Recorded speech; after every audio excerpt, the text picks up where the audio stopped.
Right now our team's entering the property, and basically they're going to come up with an initial evaluation of how long the scene's going to take to remediate. They're going to smell how bad it is, tell the property owner how long are we going to be in their unit fixing things, and get an idea for how long we're going to have to run our ozone generators in there to effectively deodorize. Right now we're getting ready to call the property owner because we've learned that there's no power in the property. Also, this is a situation where the decedent has hemorrhaged all over the property, and basically there's blood and body fluids all over the unit. So we have to get permission from the family to basically decide whether or not there's valuables in there, what can we throw away, what can't we throw away, and we're going to go ahead and get in contact with the property manager to contact the family at this time. Forget about you. I'm just trying to get myself on.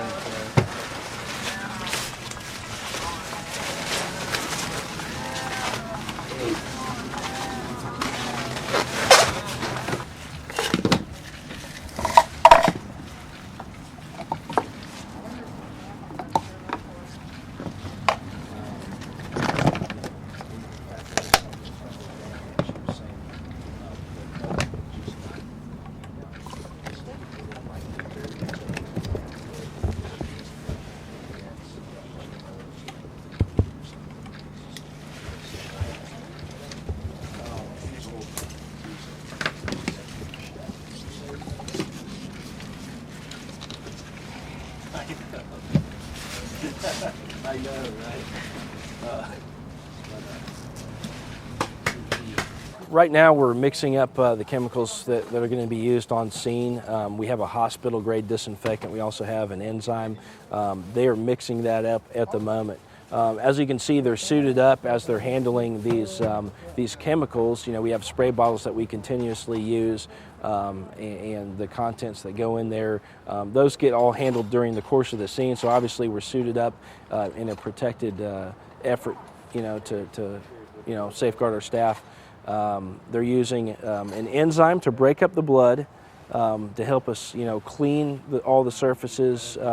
It wipes away much easier with the enzyme, and then also the hospital grade disinfectant, which once the property looks clean, that's when we're going to apply the disinfectant, and basically then it will be disinfected and clean.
Now we're at the point in the cleanup where we're removing all the furniture.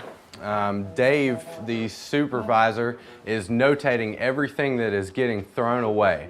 Now this circumstance is not going to happen every single time. We have the consent of the family to discard of these items.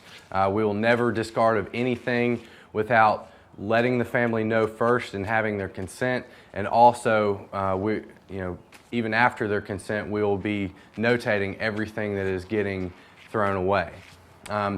This this situation is unique in that the person hemorrhaged out, so for several days, months even, he was bleeding throughout the property. Now that gives us reason to believe that everything is contaminated, and we treat everything as such.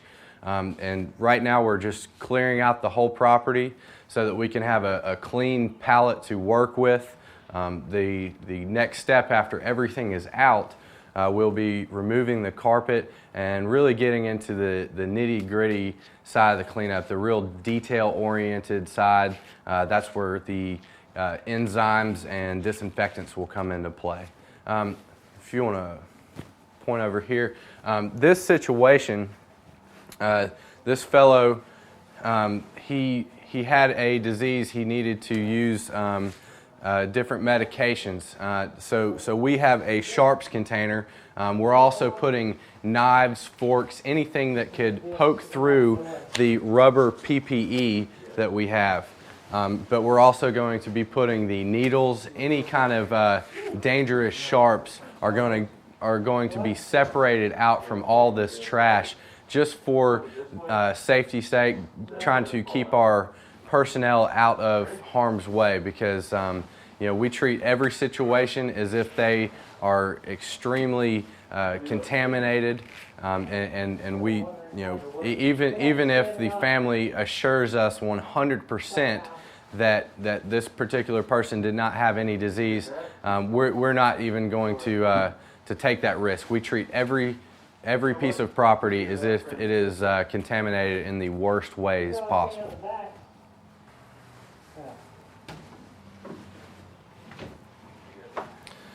And yes, this does take all the skills of a say a moving service, because you're having to pick up all these heavy items.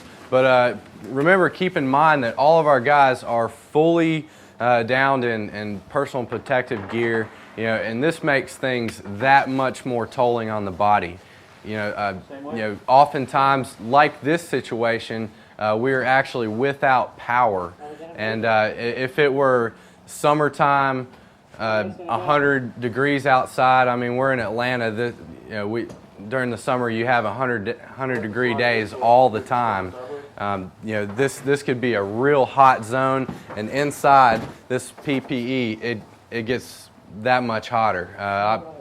We haven't had any temperature readings, but I wouldn't doubt if it were about 120, 130 degrees inside those suits once you're all suited up, and once you start lifting heavy furniture, it gets real tolling on the body. And they're also having to keep in mind that this stuff is contaminated, so they're having to take those precautions also. And this is certainly a service that takes a specialized, very trained person to do.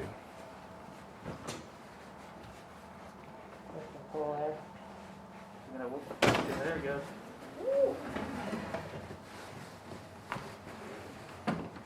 Not every time we are throwing away all the items.